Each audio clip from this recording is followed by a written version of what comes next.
दोस्तों, 8वें वेतन आयोग को लेकर एक बड़ी खबर है कि सरकार ने 10 साल पहले इसके पर काटने की तैयारी कर दी थी। पर माने पंख, यानी बड़ा न हो 8वां वेतन आयोग, यानी ये बनिया सरकार की एक पोल खुली और वो मैं आपके सामने रखना चाहता हूं। जैसा कि कल हमारे एक मित्र ने बोला कि कम से कम आप अपने इस फिटमेंट फैक्टर को 1.86, 88, 92 पे मत रखिए, इसको थोड़ा ऊपर ले जाइए, यानी ऊपर ले जाइए। जैसा कि हाँ, उन्होंने तथ्य सामने रखे और वो तथ्य क्या थे, उन्होंने कहा कि सरकार ने जैसा कि पिछले 10 साल यानी 1 जनवरी 2006 से और 1 जनवरी 2016 से आपका डीए 125% था 10 साल में।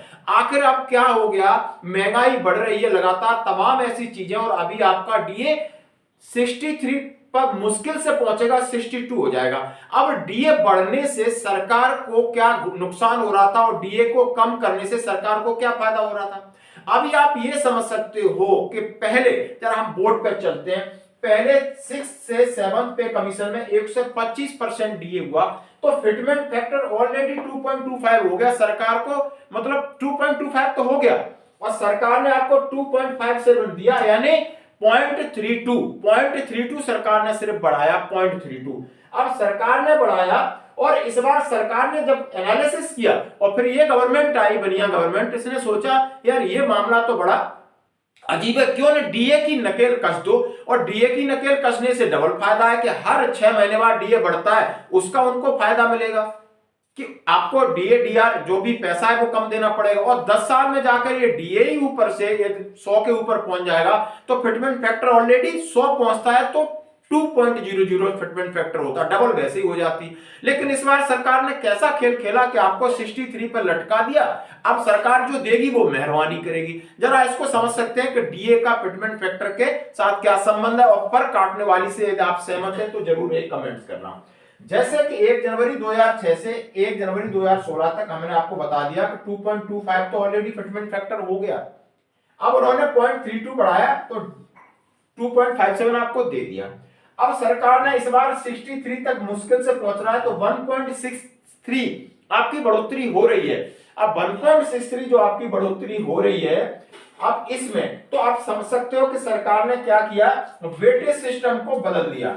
अब वेटेज सिस्टम को बदल दिया यानी जो खाने पीने वाली चीजों का पहले वेटेज था 65% और दूसरी जो आपकी है गाड़ी खरीदना है, मकान बनाना, तमाम बड़ी चीजों का था 35%। अब सरकार ने 2016 से इसको ही चेंज कर दिया कि खाने पीने वाली चीजों को 35% कर दिया और जो स्टेटिक चीज है जो आप 10 साल में एक बार खरीदते हो, घर या गाड़ी है, तो इसके लिए उन्होंने 65% कर दिया। तो इसलिए आपका डीए कम हो गया। डीए कम होने से क्या हुआ, सरकार सब क्या कह रही है, सरकार के डीए कम होगा तो धीरे धीरे आप वहां तक 10 साल में पहुंचोगे। तो कहां तक पहुंचे, 63, पहले कितना पहुंचे 125%। तो ये पोल खोल रहे हैं। अब हमारे मित्र कह रहे हैं कि जो भी यूट्यूबर है या जो भी ऐसी चीजें डाल रहे हैं वो सरकार आपको सुनती है, ध्यान से देखती है कि केंद्रीय कर्मचारियों आखिर क्या चल रहा है और इसको आपको अलर्ट रहना होगा। और उसमें एक है टीम लीज डिजिटल के सीईओ नीति शर्मा के अनुसार उन्होंने कहा है कि 2.6, 2.5, 2.25 इसके ऊपर ही जाना चाहिए, इसके ऊपर जाना चाहिए आपका फिटमेंट फैक्टर। और इस बात को लेकर मैं आपके सामने ये फिगर रख रहा हूं, आप सुन सकते हो कि यदि अभी 63% से यदि मैं अपने बात करूं, अपने भाइयों की बात करूं तो कितना लगभग बन रहा है। जैसे आप सिपाही, नायक, हवलदार, ओनरी, नायब, सूबेदार, मेजर, ओनरी, कैप्टन है, आपकी बेसिक पेंशन इतनी थी और जाकर के आप 1.63 पे कितने पहुंच रहे हो, 33,355, 38,417, 40,364 हवलदार, ऑनरी नायबसार 41,953 और नायबसार 43,847 और सूबेदार 49,185 और सूबेदार मेजर 56,357 और लेफ्टिनेंट 67,156 और कैप्टन आपका 75,469। जो अब इनकी ये बेसिक तनख्वाह है और ये 63% डीए से यहां तक पहुंच रहा है।